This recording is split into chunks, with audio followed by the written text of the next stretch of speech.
One theme is architecture. In particular, I'm interested in the ideologies of architecture and how architecture plays such a central role both within its formal and informal capacity within the making of the modern Middle East, and how it has been used and in some cases abused as well as a tool to mobilize the masses.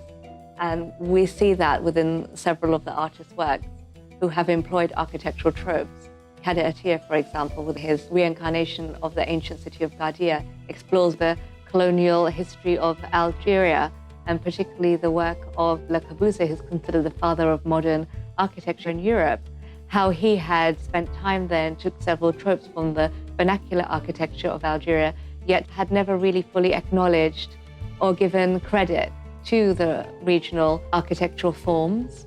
And Kader Attia manifested these ideas within a couscous city, which is almost like a dinner invitation to Le Corbusier and his successor, Fernand Poulain, to come and dine with the artist.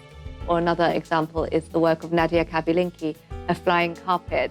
It's very intriguing in its title, does actually explore a myth, an idea that one conjures up in relationship to the Middle East, like an Orientalist fantasy, but she almost punctures that with creating this metal gridded carpet. It's not your traditional flying carpet in any shape or form. It's more or less exploring the lives of undocumented immigrant men who've made journeys, some of which have ended in tragedy, from places like West Africa, North Africa, the Indian subcontinent, who've come to the shores of Italy or southern Spain in search of prosperity.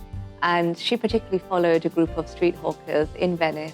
They were situated close to a central bridge, and she took actual real ratio imprints, if you like, of the carpet-like mats and also of the steps of the bridge. And as you can see, it creates these geometric forms, which are very beautiful, but it also suggests almost like an open-air prison. The aesthetic qualities of the exhibition are highly architectural, but also conceptually as well. If we look at the work of Ahmed Matar, Saudi contemporary artist, he's one of the artists who's been given official permission by the Saudi government to film Mecca, which is the most holy city in Islam, because it houses the sacred Kaaba that Muslims are expected to perform rites of passage at least once in their lifetime if they're able to afford it, and of course if they're able-bodied, which is part of the 5 pillars of Islam.